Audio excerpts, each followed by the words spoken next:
Welcome back to Inside Politics. Our guest today is Ralph Schulz. He's the president and CEO of the Greater Nashville Chamber of Commerce, Nashville Area Chamber of Commerce, I should say. Ralph, let's continue our conversation about the recovery, particularly the money that's coming out of the federal government.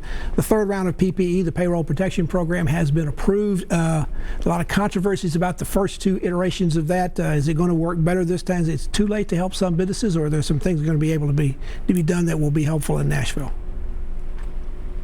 Yeah, I think first of all, they've structured the disbursement of the money better so that they gave early opportunity to small and minority businesses to apply before others could apply. I think the people that are handling those applications, the financial institutions, are much better prepared to handle those things. And then again, I think that they are really focused on helping businesses solve the issues that COVID created, and they're being a little less restrictive in how those funds can be applied. Nashville has prided itself on the growing restaurant and foodie scene here in town. Are those days over? What's the future for that? And did they get enough help out of PPE and other things to be able to stay afloat? You know, They still need more support, and we will continue to need to generate more support for those institutions by getting the hospitality marketplace, hospitality customers back. But Nashville continues to be a very popular place. If you go online or you check out magazines, you're going to find Nashville in top 5 category for almost every recovery measure.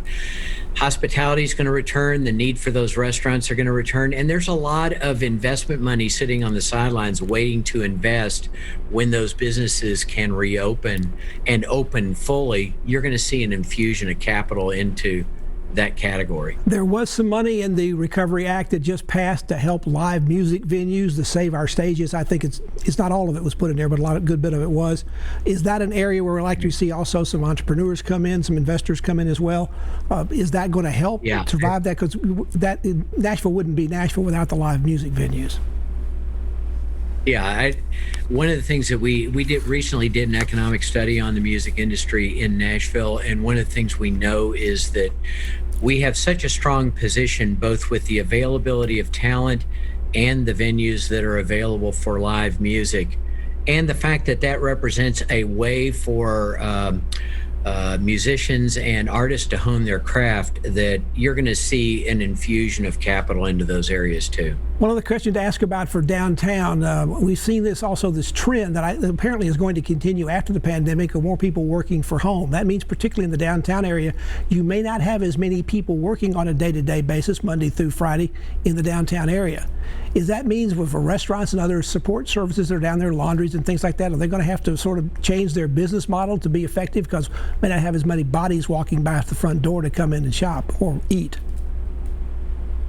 You know, I think every business is given thought to how business is going to be different after this occurs, and I do think it'll be competitive. But you know, on remote work, we're hearing from a lot of businesses that where they might have thought that was going to be a substitute for in-person attendance at work, you know, maybe it's not going to be quite as aggressive. I think downtown provides businesses with a radius of access to workforce, and so downtown's going to continue to be a popular epicenter for in-person work.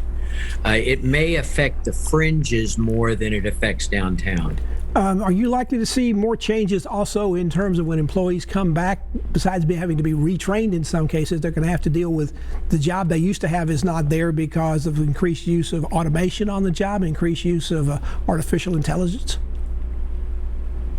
Yeah, I think the answer is yes. There are going to be some positions like administrative positions, positions that are routine in their function that can be automated or managed by AI. But there are lots of jobs in Nashville. Nashville's an opportunity place. It may take some retraining and some reskilling, but you know, if you're in healthcare, if you're in a management occupation, if you're in business and financial operations, computer operations, education, training, installation, maintenance, we're still looking at deficits in the available talent in those categories. And there are education opportunities, Tennessee Reconnect, Tennessee Promise.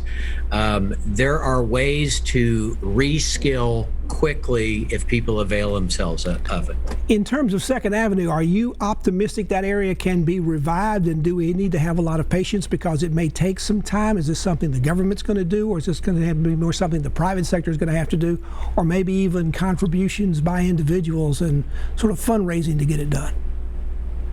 Yeah, I think as we look at the speed with which that portion of Second Avenue can be restored, and I think it is an important element, an important part of Nashville's brand that area be restored.